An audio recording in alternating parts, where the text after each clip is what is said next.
¿Qué tal amigos? Bienvenidos a su canal Unisofi. En esta ocasión tenemos el gusto de contar con la presencia de la maestra en seguridad de TI, Jessica Hernández Romero.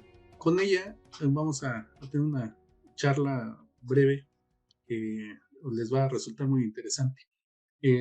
A modo de semblanza les voy a comentar, ella tiene la maestría en seguridad de la información, tiene una especialidad en redes de computadoras y es licenciada en informática administrativa. Asimismo, tiene diversas certificaciones en el ramo de las tecnologías de la información, tales como COVID, ITIL, ISO 27001, es Scrum Master y también tiene su certificación en DevOps. Tiene una larga trayectoria en el sector gobierno y en varias instituciones privadas de gran tamaño, ¿no? Muy importantes en el sector financiero, etcétera, ¿no? Actualmente es gerente de seguridad de la información y dentro de la banca privada. Además es directora general de la empresa de servicios de TI y seguridad de la información. Pues bienvenida, Jessica. Hola. Complace que estés con nosotros.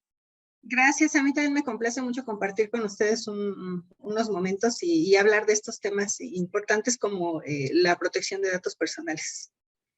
Excelente, es un tema muy en boga actualmente, pero bueno, entremos al tema.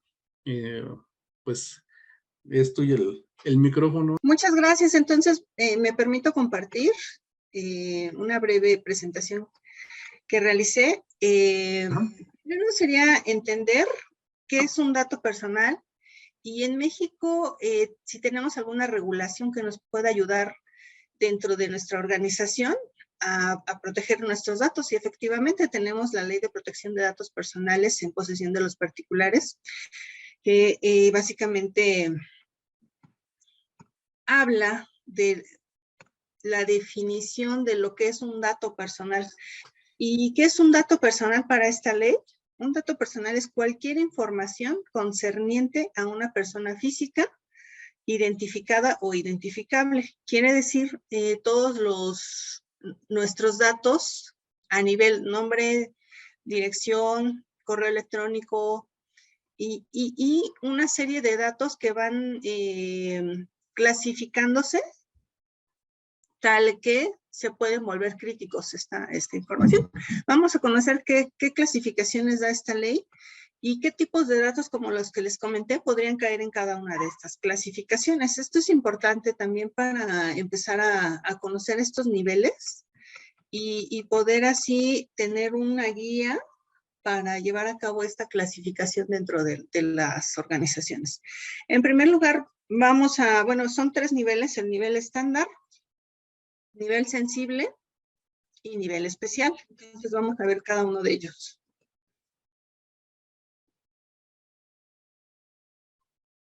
En el nivel estándar tenemos lo que les decía: nombre, teléfono, edad, sexo, RFC, CURP, estado civil, direcciones de correo electrónico, lugares y fechas de nacimiento, la nacionalidad, los puestos de trabajo que hemos tenido, lugares de trabajo que hemos tenido, la experiencia laboral, datos de contacto laboral, cuántos idiomas hablamos, cuántos títulos, cédulas profesionales o certificados tenemos también. Todo esto cae a nivel estándar. Y si lo piensan un poco, este tipo de datos los damos cuando generalmente estamos buscando trabajo o son parte de nuestro currículum vitae. Entonces, empezando a concientizar o concienciar que ya las empresas que recaban esta información de nosotros tendrían que ser también hacernos conscientes de qué van a hacer con esta información que empiezan a recibir de nosotros. Avanzamos al siguiente nivel, que es el sensible.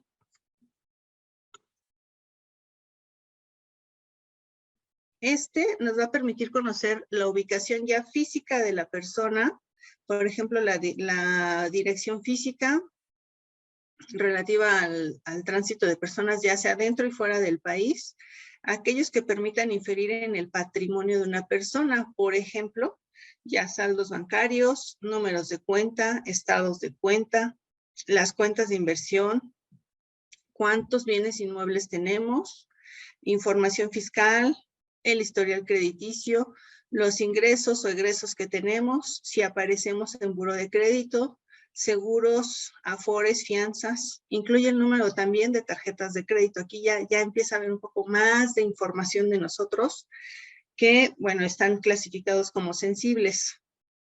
Además de estos datos que les comenté, existe el usuario, contraseña, información biométrica. Dentro de la información biométrica, bueno, sabemos que existen las huellas dactilares, bueno, es parte de los biométricos, es decir, las características únicas de nosotros que nos hacen también identificables, como el iris, la voz, patrones de firmas, etc. La firma autógrafa también y la firma electrónica y cualquier otro que permita ya la autenticación de la persona. Como bien sabemos, la autenticación pues es el validar que la persona es quien dice ser. Dentro de esta categoría se toman en cuenta entonces también datos jurídicos, como por ejemplo, si la persona se encuentra en algún proceso jurídico, si tiene demandas legales, tiene también por ahí litigios o cualquier otro tipo de información de esta índole. Y también, bueno, principalmente si tiene un procedimiento administrativo seguido en forma de juicio o jurisdiccional, en materia ya sea laboral, civil o administrativa. Dentro de este nivel sensible, entonces, es toda la información que afecte a la esfera más íntima del individuo, como por ejemplo, raza, color de piel, preferencias sexuales, creencias religiosas, si pertenecen a sindicatos o son afiliados sindicales también, sus opiniones políticas, entre otros. Cualquier información que pueda prestarse a la discriminación de las personas. Tenemos entonces el nivel especial. ¿Qué información caerá en este nivel? Ya vimos que en el estándar son datos generales, en el sensible, pues datos un poquito más particulares como bancarios, y en este especial, aquí ya es información todavía más íntima de la persona, como por ejemplo, el número de tarjeta, pero ahora incluyendo el NIP de la tarjeta. Cualquier persona que cuente con nuestro número de tarjeta y el NIP, bueno, pues no queremos imaginarnos qué compras pueden hacer en línea o en nuestro nombre con esos datos. También un dato especial se encuentra en algunas bases de datos, ya sea de gobierno, de empresas particulares, pero que ya pertenezcan a líderes políticos, líderes religiosos, empresarios importantes, líderes de opinión o cualquier personaje público que se vuelva un foco puede prestarse a principales ataques probablemente. Entonces, este tipo de información contenida en esas bases de datos se vuelve especial. Entonces, se tendrían que prestar o definir controles de seguridad lo bastante robustos para proteger esta información, recordando que desde el punto de vista de la seguridad de la información, ¿qué es lo que hay que proteger? La confidencialidad, la integridad y la disponibilidad de esta información. Tenemos mejores prácticas también que nos van a ayudar a definir estos controles, como por ejemplo la 27001 en su anexo A con la 27000, los controles de la 27002. Todo esto recordando que se puede revisar, se puede hacer una recomendación a nivel de qué hacer, pero a nivel de cómo hacerlo o cómo implementar estos controles ya será decisión de cada empresa de acuerdo a sus necesidades y posibilidades económicas para implementar estos controles. La ley también dice que digamos que lo que recomienda es que en los ambientes de desarrollo de los sistemas no se trabaje con información clara de producción. Esto pudiera ser, bueno, como mandato, pero muchas organizaciones hoy en día sí, no tienen en cuenta digamos, mandato, por así decirlo, por la ley, y siguen trabajando en ambientes de desarrollo con datos de producción. Entonces, lo que la ley sugiere en estos casos es que la información sufra un proceso de disociación, que consiste en que todos los datos que están contenidos en esta base de datos se vuelvan de algún modo,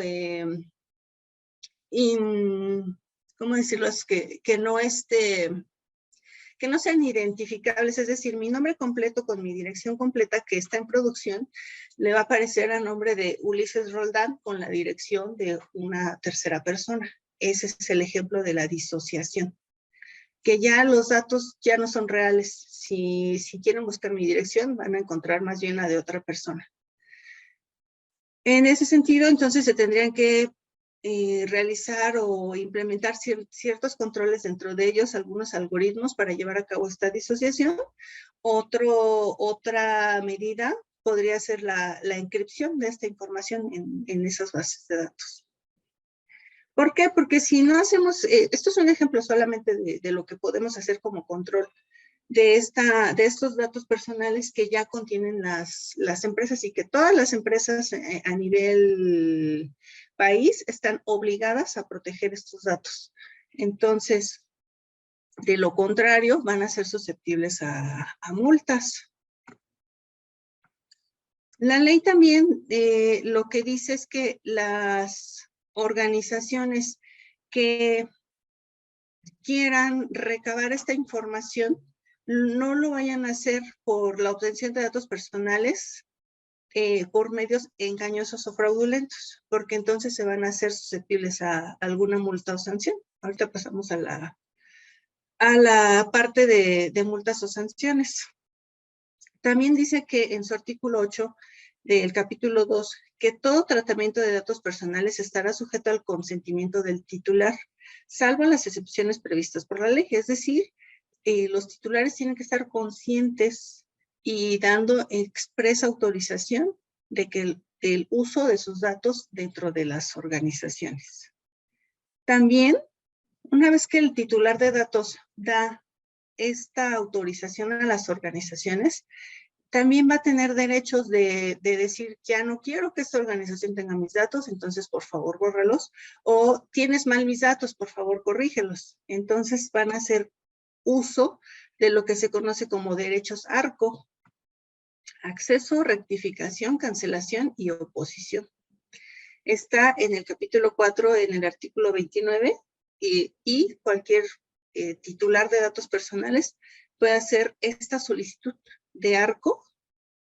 Y aquí se muestran algunos artículos como ejemplo de lo que tendría que estar cubriendo este proceso. Por ejemplo, el nombre del titular o domicilio u otro medio para comunicar la respuesta de la solicitud. ¿Cómo sería ese tratamiento para llevar a cabo esta rectificación, cancelación de estos datos? Entonces pasamos a la parte de las multas. Aquí en su capítulo 8 habla del procesamiento de verificación en su artículo 60. Los servidores públicos federales están obligados a guardar la confidencialidad de la información que conozcan derivada de la verificación correspondiente. Como dijimos, puede haber bases de datos que tengan información de figuras importantes, entonces están obligados, e independientemente de que sean figuras importantes, de cubrirla con la confidencialidad. Recordando que la confidencialidad se refiere a que solamente van a tener acceso a esa información las personas autorizadas para hacerlo. En su capítulo 10, en las fracciones y sanciones, en el artículo 64, fracción 2, 3 y 4, habla de las multas. Como por ejemplo, en el artículo 67 se impondrán de 3 meses a 3 años de prisión al que estando autorizado para tratar datos personales con ánimo de lucro, provoque la vulneración de seguridad de las bases de datos bajo custodia. Es decir, que quiera por ahí ya sea intencionalmente o no intencionalmente, una vulnerabilidad a la seguridad de esta información. En el 68 se sancionará con prisión de 6 meses a 5 años al que con fin de alcanzar un lucro indebido trate datos personales mediante el engaño, aprovechándose del error en el que se encuentra el titular o la persona autorizada. Ya habíamos comentado que efectivamente si quieren recabar información de nosotros por medios engañosos, pues aquí está, 6 meses a 5 años de prisión. Artículo 6.9. Tratándose de datos personales sensibles, las penas a las que se refiere este capítulo se van a duplicar. Si la clasificación cae en la insensible, en la clasificación de información. Cabe mencionar que, bueno, es lo que tenemos a nivel México, pero a nivel mundial, ¿qué tenemos? A nivel mundial, la Unión Europea está mucho más avanzada en estos temas de datos personales y ellos cuentan con lo que se conoce como GDPR. El GDPR es un acuerdo que se hizo entre los países de Europa para homologar criterios sobre la protección de datos personales y cómo van a ser tratados entre estos países y cómo nos afecta el GDPR a nosotros en México. Bueno, pues sí debemos de tener observancia y cumplimiento con el GDPR aún sea europeo, porque habla de que cualquier tratante de datos personales fuera de la Unión Europea, un ejemplo en México, está obligado también a cumplir con este acuerdo. ¿Por qué? Porque puede ser también susceptible a multas. Por ejemplo, si tuviéramos una tienda en línea en México y llegue un europeo de turista aquí en México y por alguna situación tenga que hacer uso de esta tienda en línea, suponiendo que es una florería que le va a mandar flores a su novia que está aquí en algún estado de la República Mexicana, va a meter sus datos personales, le van a llegar las flores a la chica y él posteriormente, acabando sus vacaciones, le solicita a esta tienda en línea que por favor borre los datos personales. Entonces, esta florería tiene que ejercer o atender la solicitud de esta persona, porque si no, entonces va a caer en una serie de multas. Faltas y multas. De acuerdo, es lo que les puedo comentar hasta el momento. No sé si hasta aquí tengan dudas, es lo que les preparé. Listo. Muy bien. Pues mira, ya hicimos un recorrido sobre pues, lo que nos indica la ley,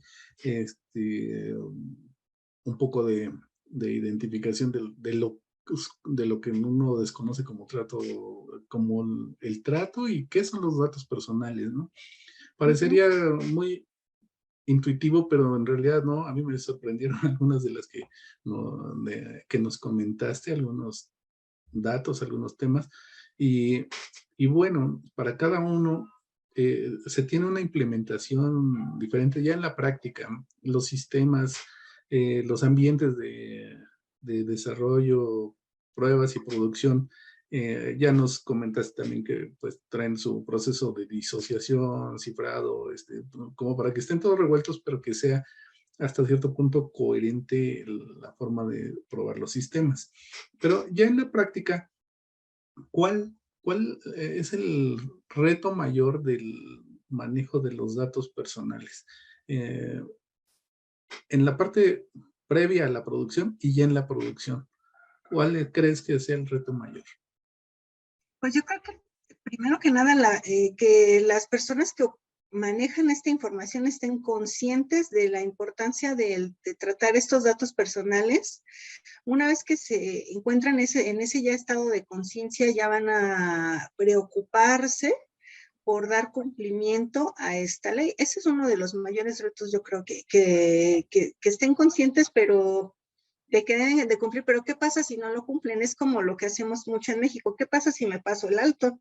Ah, pues es que hay sanciones y son estas. Ya cuando empieza a dolerle en el bolsillo y en la reputación a las organizaciones, ahí es cuando ya se empiezan a preocupar por este tipo de cumplimientos. Creo que ese sería el mayor reto, empezarlos a concientizar. Sí, por supuesto. Fíjate que hacia el interior de las organizaciones, y bueno, como dices, a lo largo y ancho del país, pues todos, desde el consultorio médico, la tienda de autoservicio, muchos de ellos hacen una recopilación de datos personales que muchas veces uno pasa por alto que te toman esos datos, ¿no? Y y creo que al interior de las organizaciones, la difusión de cómo debe ser tratada esa información es un poco laxa, ¿no?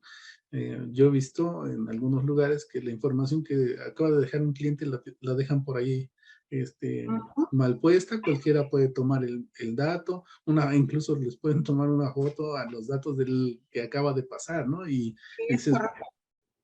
también he visto en las tiendas de conveniencia, por ejemplo, piden una recarga por un teléfono y el de atrás ya lo está apuntando. Sobre todo de las chicas, ¿no? Siempre hay alguien que está apuntando el teléfono de las señoritas que pasan a hacer sus recargas. Entonces, al interior de las organizaciones, el cumplimiento, ¿qué otro mecanismo tiene para que la gente lo conozca y lo lleve a cabo? Es importantísimo que una vez que ya están conscientes dentro de la organización de la importancia de proteger sus datos personales, entonces ahora sí se inicia con un análisis de riesgos, es decir, un assessment, cómo estamos hoy en día dentro de la organización con el cumplimiento, a dónde queremos llegar realizando ese assessment y encontrando la brecha entre dónde estamos y a dónde queremos llegar. Se hace entonces un análisis, incluyendo, por supuesto, los riesgos, cada riesgo tomando en cuenta los activos importantes de la organización, empezando por los datos, los activos de tecnologías de la información también, empezar a identificar las vulnerabilidades, los riesgos, las amenazas, y posteriormente los controles para cada una de estas vulnerabilidades identificadas. Esa sería la sugerencia. Como les decía, hay que basarnos mucho, no hay que inventar la rueda. Ya existen las mejores prácticas que nos ayudan a implementar controles para para este requerimiento en específico. Claro. Fíjate que bueno, lo que corresponde a las sanciones, pues es un medio disuasivo de que las personas no hagan mal uso, ¿no? de las cosas. Sin embargo, muchas veces se hace por ignorancia y otros son los que se aprovechan de esa información, ¿no? Entonces, sí, una vez que tienes una vulnerabilidad, pues aplicas los métodos o mecanismos o algoritmos para mitigar el impacto, ¿no? Que se ha Sí. tenido sobre una vulnerabilidad, una fuga de esta información. Pero un poquito más allá, pues la repercusión pues va a ser ya física, ¿no? Con sanciones privativas de la libertad. Y eso es una cuestión que también las personas no deben de dejarlo pasar, ¿no? Por ejemplo, si tiene uno la, la idea como de que sus datos personales están en riesgo, pues sí tiene uno que proceder en consecuencia para ver dónde andan sus datos, ¿no? Muchas veces, ¿cuántas veces hemos oído que el padrón electoral lo puede uno conseguir en la plaza de la computación, ¿no? Sí, Entonces, exacto. y estamos hablando de un organismo federal. En las empresas donde hace rato nos comentaba, ¿no? Las cuestiones de datos personales que van relacionados con nuestra honorabilidad o con nuestras finanzas, también es un gran activo que una vez que queda vulnerado o que alguien lo puede adquirir, estamos pues en problemas, ¿no? En ese sentido, lejos de, contrario a lo que efectivamente hacen hoy en día las organizaciones de cuando son vulneradas o son, ¿cómo decirles? Su seguridad es penetrada por algún hacker, alguna persona malintencionada, informar inmediatamente a los titulares de estos datos, porque lo que te comentaba, lo que hacen es ocultar inmediatamente, no, aquí no pasó nada, todo está operando normal, pero sabemos por periódicos y por otros medios que bancos importantes han sido vulnerados. Entonces, se llevan, como tú comentas, esa información y en ese momento los titulares tendrían que estar siendo notificados por la institución bancaria de esta acción para que también tomen sus precauciones. Excelente.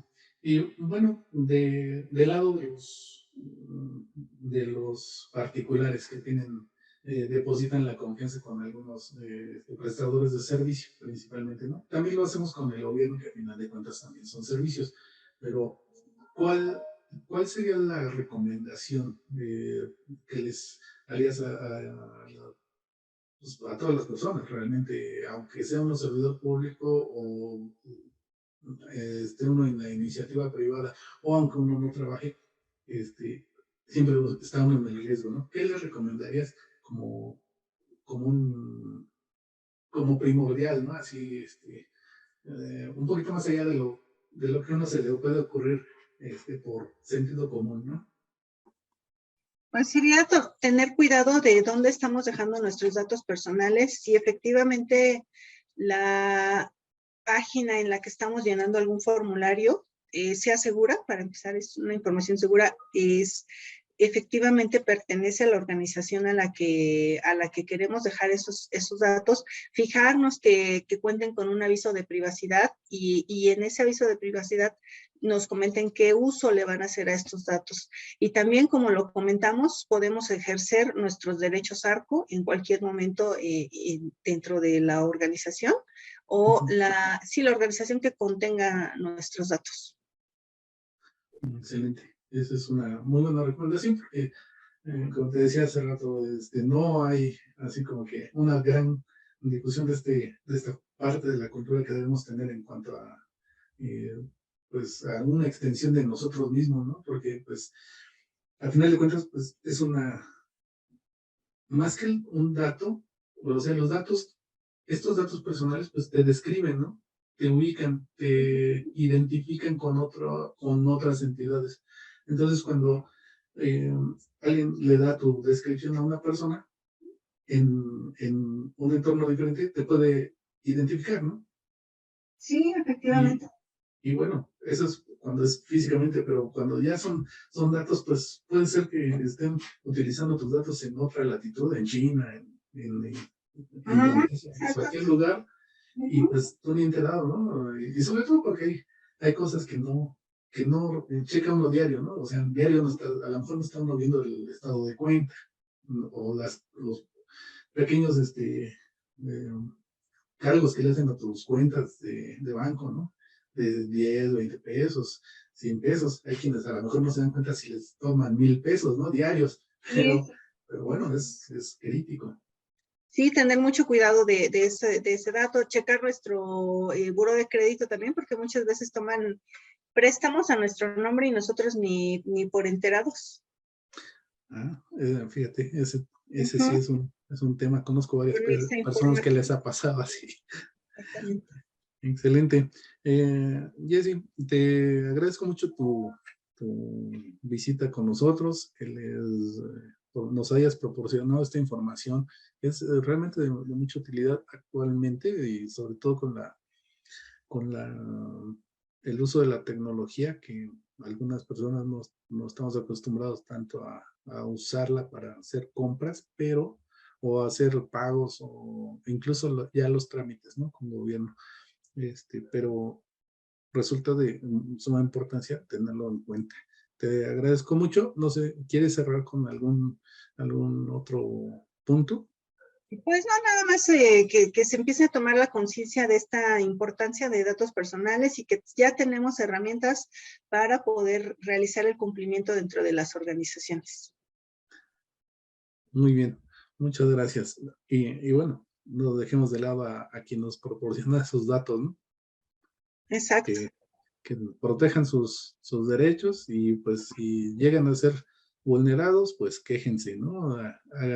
Hagan su denuncia, busquen a su abogado de confianza o ustedes mismos. Hay oficinas gubernamentales que se dedican a la protección de estos datos personales y a los efectos que puedan tener con las instituciones públicas y privadas. Así es. Así es, sí. Amigos del canal, un gusto y esperemos que podamos ahondar en algunos otros temas más adelante, por favor. Muchos temas de seguridad muy interesantes. Así es. Bueno, pues amigos, no dejen de suscribirse, denle like al video y difúndanlo, por favor. Y así, que estés muy bien, muchas gracias. Hasta luego. Bye.